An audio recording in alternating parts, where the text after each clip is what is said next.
Andante in G by Fernando, which is on page 93 of Beginning Classroom Guitar, is a very good study for our right hand. What it does is it gives us an opportunity to play a sustaining bass line that's based in chords that we know, with a top line that's moving against it. So for us, when we start to study this piece, we want to think of it as a chord study. We want to see what chord shape occurs in each measure. So let's go ahead and get started. All Fs in this piece are F sharps. That's in the key signature. So any F, high or low, is going to be played as F sharp. And as we start to look, the piece is in the key of G major, and we start out with a G major chord. The next chord shape that we go to is A minor, followed by G over B to C to D major. Now that's the first line. This chord progression could very easily be something you'd hear in a pop song.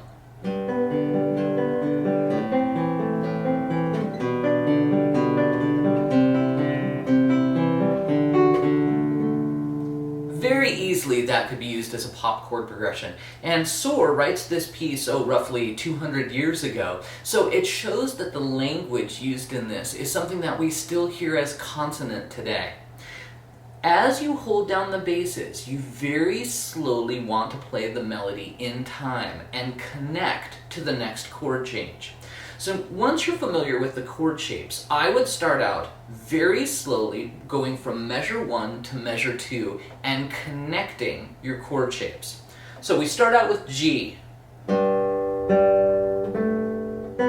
minor, and I would practice that.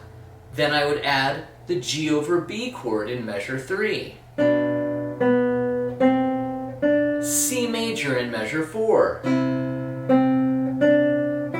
D major. Now if we pick it up in the second line, we have a C chord with an E on the 4th string as the low note. Back to D. Back to A minor with a C as the low note. G over B. A minor. G.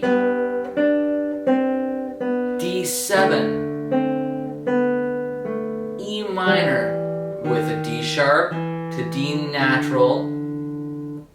So that takes us to the third measure of the third line. And you start to see that this is really a chord exercise with a moving melody. So let's pick up where we just left off. This is the fourth measure of the third line. We have a C sharp and a B flat, a very interesting chord, and the melody still is in the top voice. Resolving to open strings, open D, open B. A and C, F sharp on the 6th string, and now we have a G chord.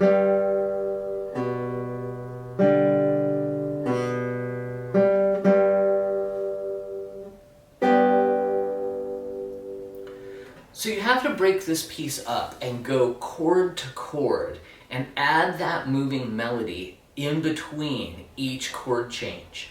I strongly encourage you to go slowly so that you can connect everything and that there aren't breaks. What we don't want to have happen is a pause between each change. Here's what we don't want.